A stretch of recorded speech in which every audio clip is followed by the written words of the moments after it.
ईश्वर की प्यारी संतानों के रूप में मेरे निजात इस ब्रह्मांड में दो घटनाएं मनुष्य के जीवन में बहुत महत्वपूर्ण है। एक वह घटना जब आप जीवन की यात्रा आरंभ करते हो और एक है आपकी यात्रा का अंतिम पड़ाव जब संसार से विदाई लेते हो।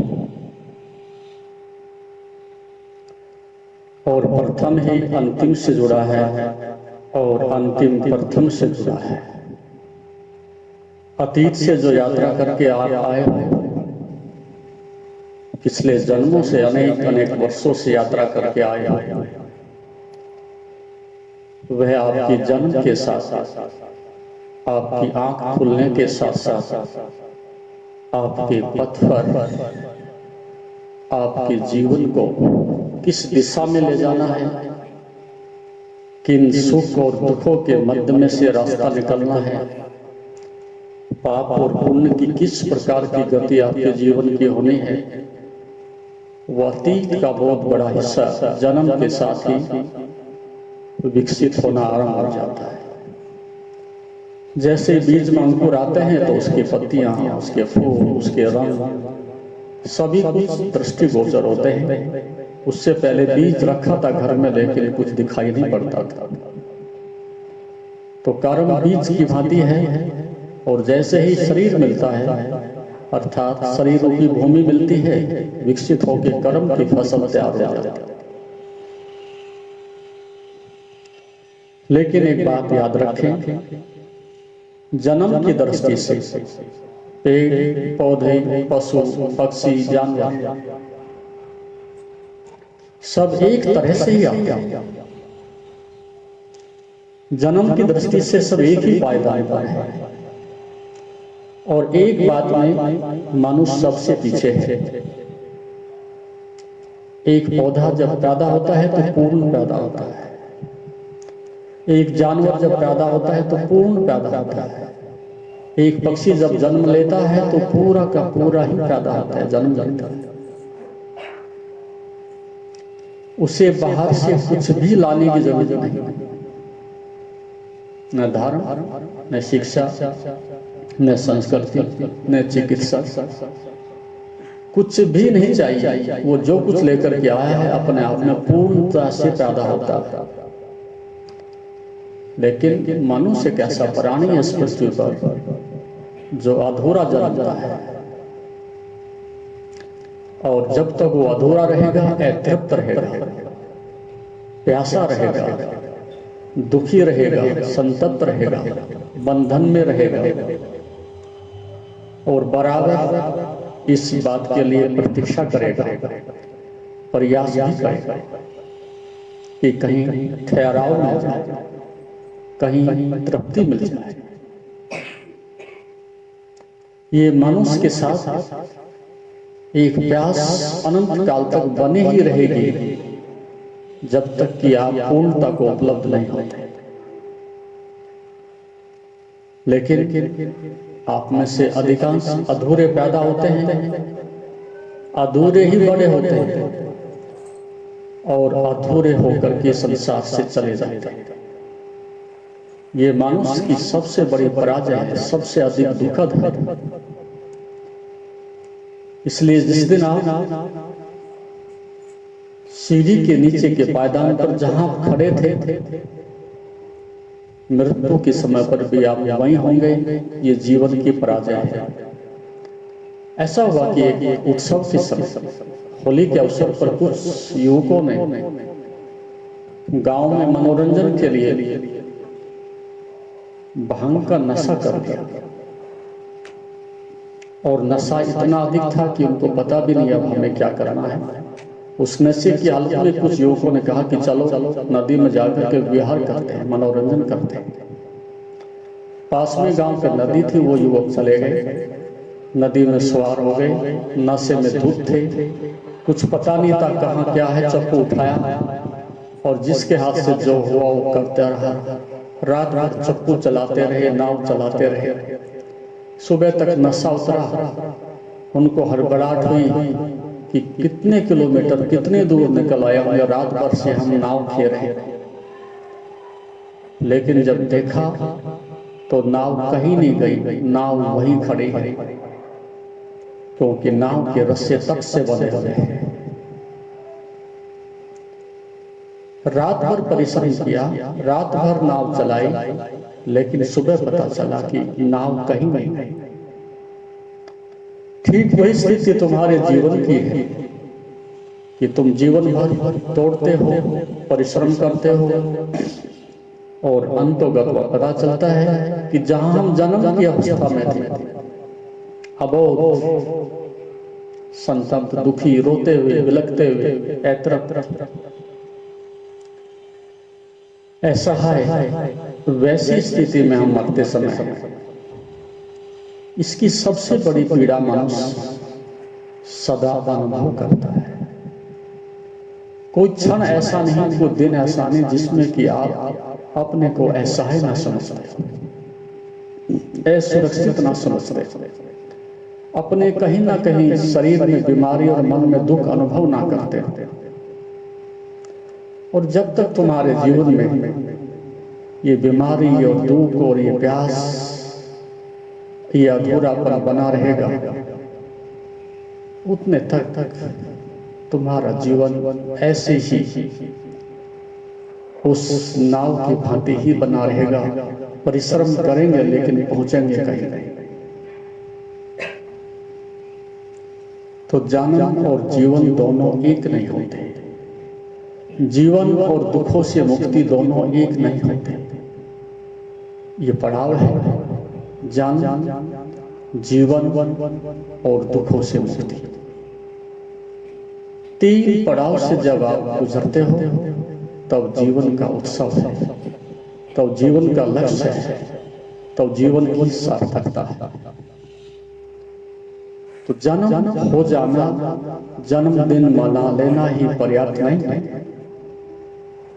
ये तुम्हारे लिए एक पहली चुनौती है, ये तुम्हारे लिए पहली उद्घोषणा है कि तुम आ तो गए, लेकिन अब कहां जाओ? आंख तो खुल गई, लेकिन किस दिशा में जाओ?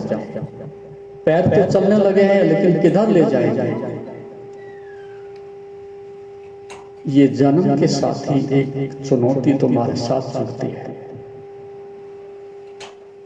लेकिन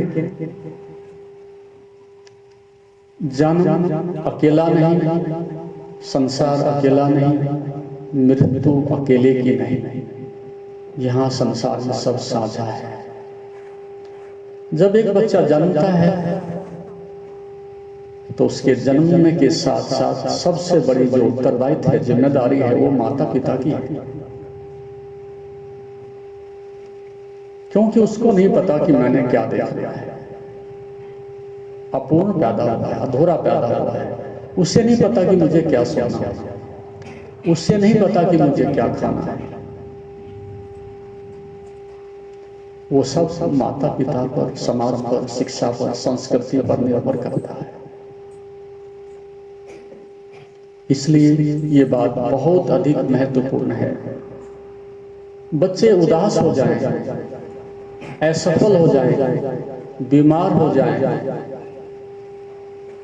तो इस सब की बड़ी जिम्मेदारी माता पिता की है।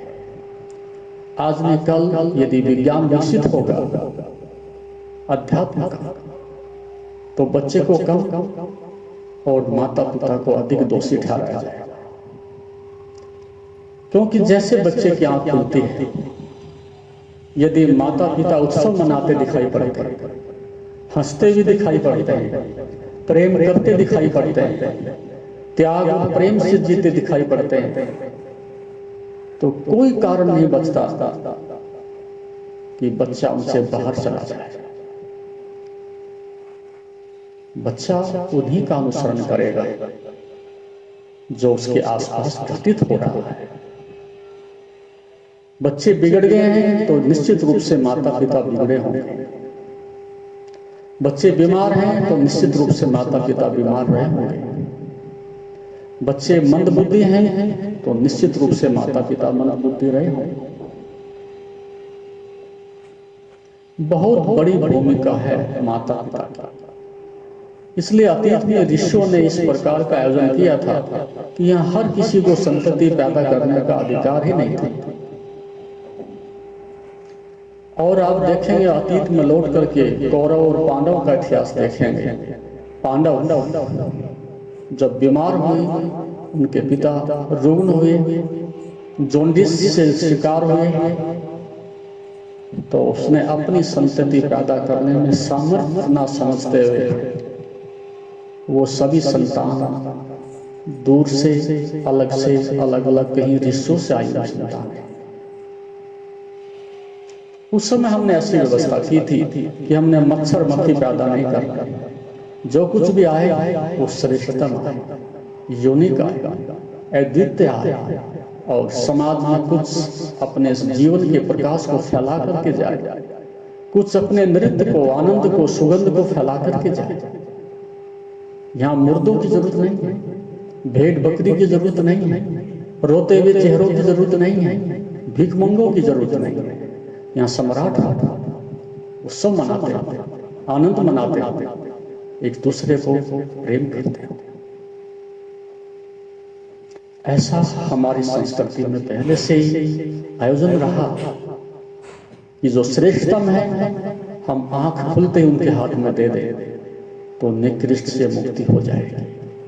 जो जीवन थे उनके हाथ में दे दें तो मरण धर्म से मुक्ति हो जाएगी। यही जीवन को उन्नत करने का मार्ग है, यही जीवन की सीढ़ियां शिखर तक ले जाने का मार्ग है। लेकिन यहाँ पहले पायदान पर ही घृणा है, पहले पायदान पर ही हिंसा है, पहले पायदान पर ही शोषण है, पहले पायदान पर ही क्रोध है, पहले पायदान पर ही बदले की भावना है। तो बच्चे चालाक होंगे, धूर्त होंगे, निकम्मे होंगे, बदमाश होंगे, शरारती होंगे और स्वयं का भी और उस परिवार का भी, राष्ट्र का भी अहित करेंगे, विनाश करेंगे। और इसमें बहुत बड़ा हिस्सा माता और पिता का है। उसके आसपास एक ऐसी हवा नहीं बनाई, एक ऐसा वातावरण नहीं बनाया जिसमें नृत्य हो सके, उत्सव मनाया जा सके, संगीत गाया जा सके, फूल खिलाए जा सके। कोई आयोजन नहीं, कोई लक्ष्य नहीं, बस एक पेट भरण की योजना है।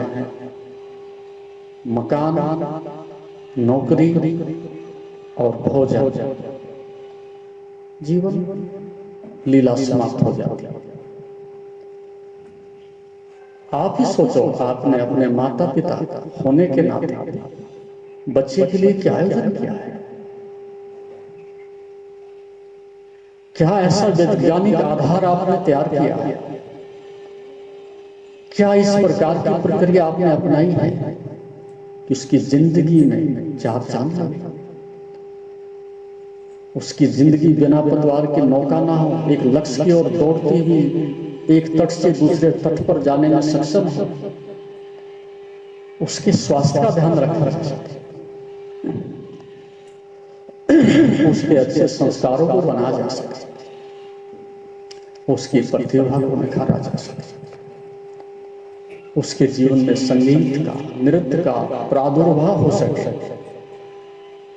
उसका कोई आयोजन नहीं, बस एक हैप्पी बर्थडे साल भर में आता है। वो खाने पीने की दृष्टि से हैप्पी है, लेकिन उसमें जीवन की प्रक्रिया में कोई हैप्पीनेस नहीं, ना उसमें संतुलन है, ना उसमें नृत्य है, ना उसमें सेवा भाव है, न उसमें आध्यात्मिक समीकरण है, कुछ नहीं। भविष्य के लिए हमारे घर में एक शिकार आ रहा है, बस वो आपका शिकार है। संतान जब शिकार बन जाए, संतान जब शोषण बन जाए, संतान जब बुढ़ापे का और पैसा कमाने का साधन बन जाए, फिर वो संतान नहीं रह जाती। संतान का एक अर्थ है जीवन, का विकास और विकास और विकास, तब जन्म सार्थक होता है। तब दूसरी प्रक्रिया, जन्म और जीवन इसलिए अलग है। जन्म सबका एक जैसा होता है, लेकिन जीवन प्राप्त करना होता है। जीवन चुनौती है, जीवन खदान में उतरना है, जीवन के लिए पुरुषार्थ पसीना बहाना है, तब आप तक पहुंचता है। और जब जीवन शिखर पर हो, तब न रोग रहते हैं, न शोक रहता है, न बीमारी रहती है, न दुख रहता है। इसलिए जो लोग बीमार हैं वो धार्मिक ना हो सकेंगे, जो बीमार हैं वो जीवन में उत्सव ना मना सकेंगे, जो बीमार हैं वो किसी को प्रेम नहीं कर सकते। एक बार नानक बीमार था, चिकित्सा कराई, सफल नहीं हुई, बहुत बड़े वैद्य को बुलाया। नानक उस समय 17-18 वर्ष के रहे। रात भर वो गाते हैं, रात भर जागते हैं। एक विरह एक तड़प उनको छिड़ गई है जिसका किसी को पता नहीं। 24 घंटे एक धारा उनके हृदय से जुड़ गई है।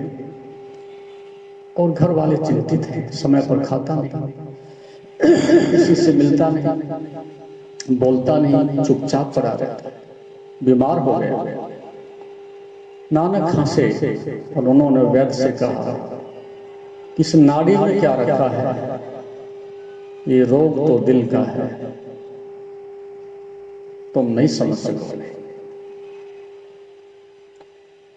बीमार संस्कृति को धार्मिक नहीं बनाया जा सकता। बीमार व्यक्ति को सेवा के लिए,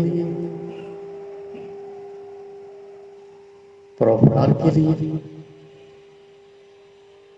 देश के अच्छे काम करने के लिए तैयार नहीं किया जा सकता। और यहां मैं देखता हूं कि सारी संस्कृति लगभग बीमार हो चुकी है। अगला खतरा यह है कि धर्म का रास्ता, ध्यान का रास्ता, श्रेष्ठ मार्ग धीरे धीरे बंद हो जाएगा और हम शरीर पर ही जूझते रहेंगे और समाप्त हो जाएगा।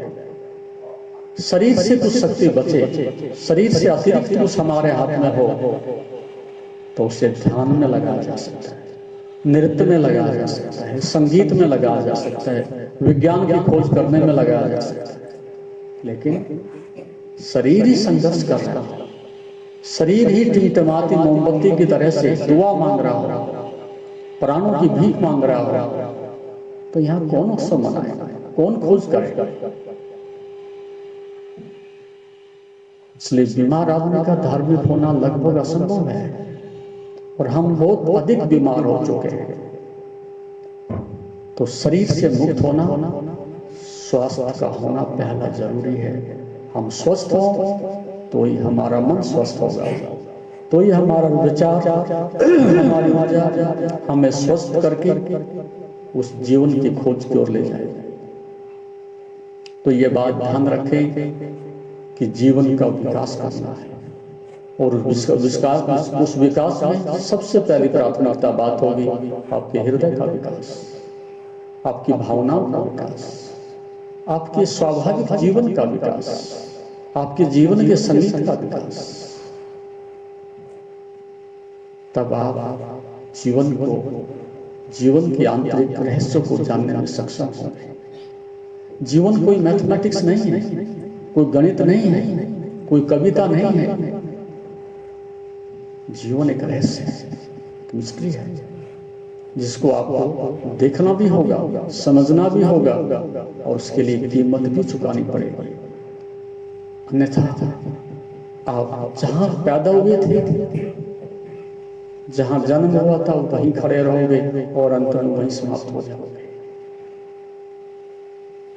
इसलिए ये बात आपको मैं बताई देता हूं, जन्मदिन मनाएं लेकिन अगला पायदान भी पकड़े। जीवन का क्या होगा, इन 365 दिन में उसके लिए क्या किया, उस दिशा में हमारे क्या पुरुषार्थ हुए, उसकी क्या गणना हुई, उसका हमारे पास कोई हिसाब किताब नहीं। हम दिन गिनते हैं लेकिन जीवन को नहीं देखते। कितने दिन पुराना हो गया ये हम संभालते हैं, लेकिन अंदर से कितना बड़ा हो गया है ये हम कभी नहीं देखते। बाहर की चार दीवारों से मनुष्य के जीवन का आकलन नहीं होता। कितनी ऊंची है, कितनी सुंदर है, उस भवन के अंदर रहने वाली संस्था कैसी है, उस संस्था के लोग कैसे हैं, इस बात पर ही निर्भर करता है। हम दीवारों को संभाल रहे हैं, हम केवल कोड़ियों को संभाल रहे हैं, आसपास की साज सज्जा को संभाल रहे हैं, उसमें रहने वाले व्यक्ति के लिए हमने क्या किया? आदमी सुसाइड है, बच्चा बीमार है, हिंसक है, क्रूर है, स्वार्थी है, लालची है। सब्सक्राइब करें हमारे YouTube चैनल योग तीर्थ को और बेल आइकॉन भी दबाएं ताकि आगे आने वाली वीडियोस का नोटिफिकेशन आपको मिलते रहे। तो सभ्यता विकसित हुई लेकिन उसकी संस्कृति तो डूब गई। आपको उसकी सभ्यता के साथ साथ उसकी संस्कृति को भी बचाना है, जीवन को भी ऊंचा करना है, अन्यथा लोग पौने ठिकने हो गए और मकान ऊंचे हो गए। तो आप आरंभ करें लेकिन रुक ना जाए, आगे बढ़े, जीवन के विकास को उसके शिखर तक ले जाए। उसके लिए रात दिन परिश्रम करें, रात दिन उसके लिए जागे, रात दिन पसीना बहाएं, अपनी पूरी प्राण ऊर्जा को उसमें उड़ेल दें। और प्रत्येक बच्चे को जब तक कि वो अपने शिखर तक ना पहुंचे, माँ को, शिक्षक को, गुरु को, किसी को भी किसी प्रकार का प्रमाद नहीं करना चाहिए। यही मनुष्यता का विकास है। बाकी तो कोड़ी हैं, कितने दिन की हैं, कितने दिन चलेंगे, कितने दिन के शरीर हैं, कितने दिन डोलेंगे, सब ऐसे ही रह जाएगा। तो हमने इस सभ्यता को धन कैसे संभाले ये तो सिखाया, लेकिन सत्य को कैसे संभाले, जीवन को कैसे संभाले, हमें ये भी सिखाना होगा। इस दिशा में आगे बढ़े तब आपका जीवन सार्थक है। इन शब्दों के साथ मेरा आशीर्वाद, आप इस जीवन को, इस जीवन के आंतरिक रहस्य को जानने में अपने बच्चों की, अपने पड़ोसियों की, मित्रों की, जहाँ तक भी आपका प्रयास होता है सबकी मदद करें। इसी से जीवन सुंदर बनता है, सार्थक बनता है। हरिओम तत्सत। जैसा कि आप जानते हैं, शरीर को स्वस्थ और मन को शांत बनाने के लिए योग ही एकमात्र साधन है। जीवन को योगमय बनाने के लिए व योग दर्शन के मर्म को आत्मसात करने हेतु गुरुदेव के आशीर्वचनों को श्रवण करें। उनके द्वारा दिया गया मार्गदर्शन आपके जीवन में सकारात्मक बदलाव लाएगा। अगर आप पतंजलि योग दर्शन सीखना चाहते हैं और इस प्राचीन ज्ञान को अपने जीवन में शामिल करना चाहते हैं तो हमसे संपर्क करें। हमारे योग सत्र न केवल आपके शरीर को स्वस्थ बनाएंगे बल्कि आपके मन और आत्मा को भी संतुलित करेंगे। अधिक जानकारी के लिए हमें नीचे दिए गए विवरणों पर संपर्क करें। हमारे साथ इस योग यात्रा की शुरुआत करें और अपने जीवन को शांति और सकारात्मक ऊर्जा से भरें। धन्यवाद। आपका दिन शुभ हो। ओम नमस्ते।